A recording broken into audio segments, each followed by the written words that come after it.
Bruce Brill, welcome to Jerusalem Dateline. Thank you.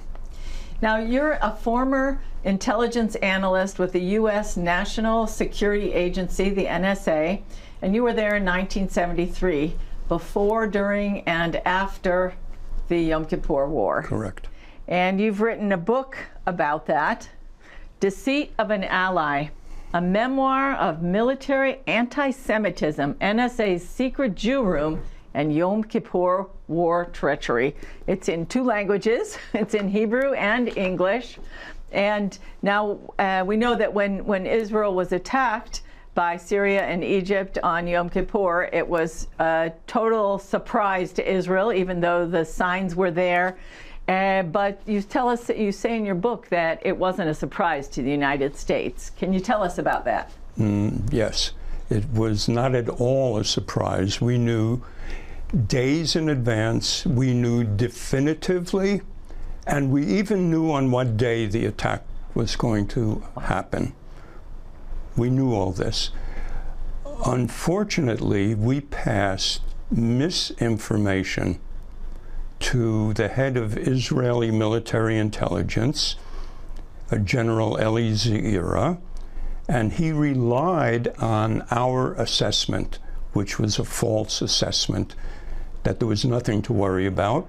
The Arabs were not going to attack on or before October 6th. There was something that John Loftus, in his book called The Secret War Against the Jews, calls the Jew room.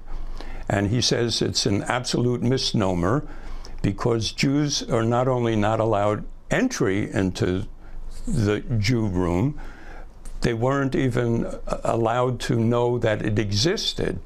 And number 2, it wasn't just one room. It was a complex of rooms. So in this cabal is where operations against Israel came about. And so I believe that the intelligence assessment that was passed to General Eli Zeira, and to Moshe Dayan too, by the way, was corrupted by the Jew room before it even got to American generals in intelligence that Eli Zeira was in contact with. Wow. So now, is this an official thing, this Jew room, or is it just kind of a known thing and it's under the table? What is it? It's totally unknown except to people that are privy to entry into the Jew room, and I call them the Jew room crowd. It may not have been known even to the President of the United States. Wow. I don't know. My assumption, in that Richard Nixon did come to Israel's rescue, was unaware of the shenanigans going on in the Jew room, works against Israel. So now let's fast forward to October 7th. Right. Almost 50 years to the day of the Yom Kippur War.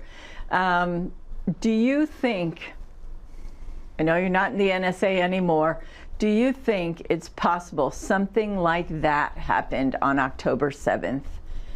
There were so many signs that there was going to be an attack, and nobody seemed to listen.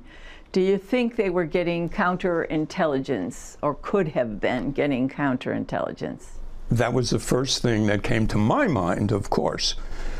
And there are hints that that was a possibility. Now, America is considered to be Israel's closest ally. What's your response to that statement? How do you find America? America is huge. How do you define the American government? That's also huge. It has many different parts. How do you define the American intelligence community? That's also huge.